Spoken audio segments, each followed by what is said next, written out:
everyone, welcome to History on Trial. This is Dr. Tracey McCarthy, psychologist, attorney, and educator, and we are going to be talking about America's exposed roots. What we are doing is we are looking at an ancient source from 1836, and this ancient source looks at the ancient and modern nations of both North and South America. It explores the diversity of the people on the continent of America, on the continents, North and South America. And also looks at these diverse presentations. And so it discusses the diverse presentations of the people in terms of phenotypes and history, in terms of background. We are going to look at some interesting observations regarding the similarities between the ancient Americans, ancient Europeans, ancient Africans, and ancient Asians. And as always, if this video appears on anything other than Dr. Tracey McCarthy, it is stolen and unauthorized. Let's get started. And to give you context, this report from this author is given to the Society of Geography in Paris. And so it's to the Society of Geography in Paris related to America.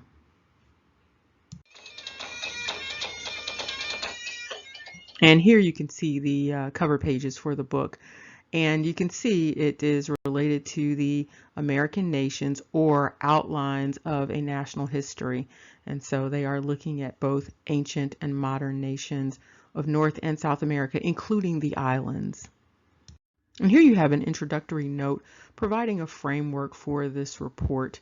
And it says, of this wide Western Hemisphere, let us retrace the history of all the nations dwelling here. Let us recall the memory. And so that's an important notation because they are looking at the history of all of the nations dwelling here, not just the standard narratives that people are used to hearing about the ancient Americans. And here the author points out that there are two groups that have been neglected historically. And the author identifies those groups as the Black nations or the Negro nations and also the American nations.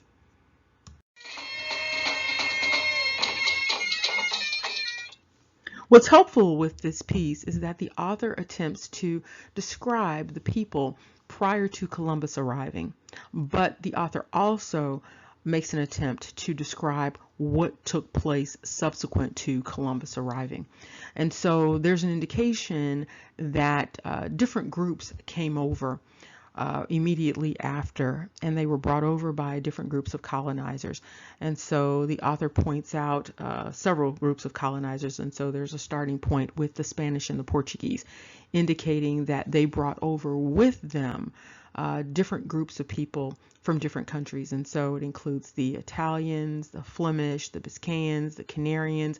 There's a notation that the Canarians were brought over while they were slaves, while they were enslaved. Then number 5, you have the indication that they brought over with them the Moors of Mauritania and many African Negro nations.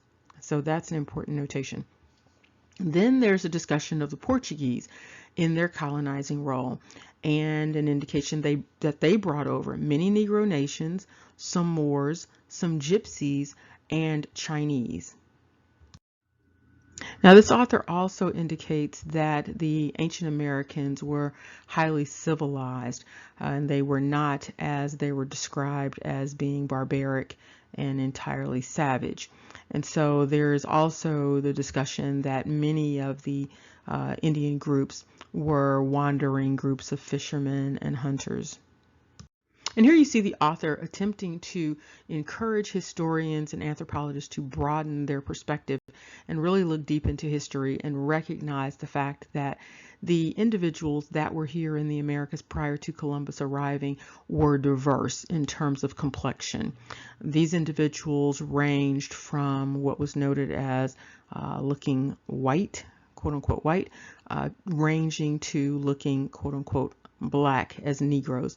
And so there were also indications that groups were all of the shades in between. And so they were brown and tawny and coppery, and these people were scattered everywhere. The author also notes that there was not a single red man in America unless painted such. This is interesting because there are similarities noted, early similarities noted between individuals in Scotland, Ireland, and Britain, and individuals in the Americas, and referring to people in Europe as looking like red Indians or being red Indians, similar to the description that has been provided for the people who were later identified as American Indians. And so there was that similarity noted very early on. And so it would be interesting to find out the earlier relationships between these two groups. Was there a little bit more travel than has been previously indicated? And are these groups perhaps the same groups that were separated at an earlier point in time?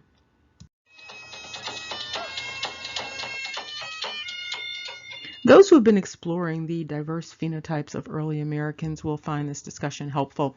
The early Americans were described as coming from a variety of complexions.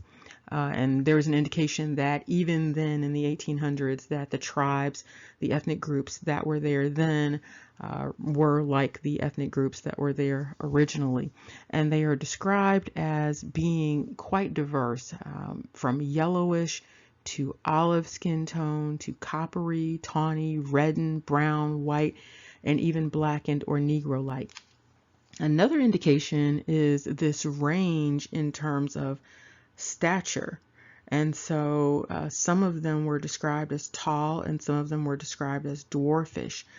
And this is quite a range, because the tall individuals are described as being 8 feet tall, with the shorter ones being described as about 4 feet tall. And these were called giants and pygmies. And in the introduction, there's a discussion related to the culture of the ancient Americas. And so there's a notation that there was significant commerce, navigation, writing systems, and also religions, and so highly evolved religious practices. There were also universities and canals and paved ways, temples and monuments. And there's an indication that some of these architectural dynamics resembled places in Europe and Africa and Asia at the same time. And here you can see there is information related to the mounds, the altars, the tombs, the villages, the dwelling places, the pyramids that were in the Americas. And one thing that's noted is that there was such a similarity between what was seen in the Americas and what was also seen in places like England and Ireland, Mauritania, Africa. And if you check it out, you can actually see some of the things that are similar in terms of structures, buildings, and things like that between these different spaces. The author also makes some interesting notations related to the grammatical structure of American languages and how they are similar to other languages outside of America, languages such as Greek and Berber languages and other quote-unquote Negro languages.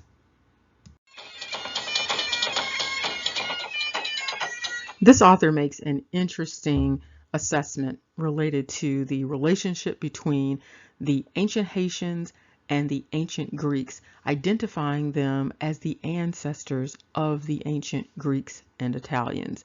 And so this is a very interesting notation, very interesting turn of events in terms of discussing the ancient Americans.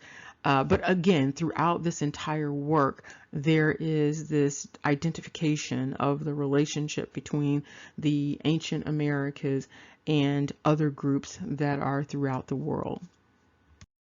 The author continues to focus on the interesting history of Haiti and then includes Jamaica in that, and indicates that there has been an assertion that the history of Haiti and the culture of Haiti and the culture of Jamaica, that a lot of that culture is rooted in African heritage from growing out of the slave trade.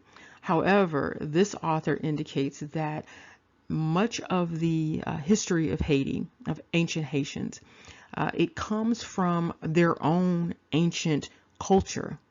And so that's something that really should be looked into a little bit more. So they start looking at Haitian spirituality and noting that some of the things that are believed to have derived from Africa actually derive from the original Haitian history, the original Haitian culture, distinct from any importation of anything else.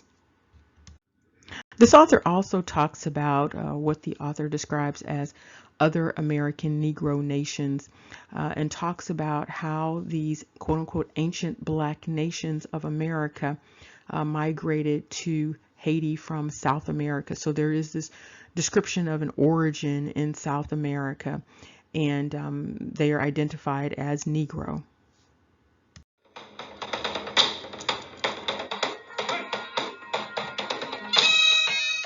We are going to wrap up this quick discussion, this annotation related to this source.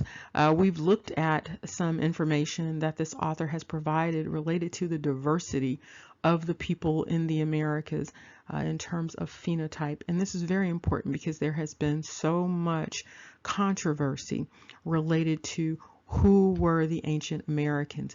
And this discussion makes quite a bit of sense when you think about the diversity of people all over the world, and you have this diversity everywhere. And so it should be expected that you would have this diversity in the Americas. It's very interesting that this author, during that time period, would specify that there were Negro nations here in the Americas. And so that's a very important missing piece of history, and that this author is attempting to fill in.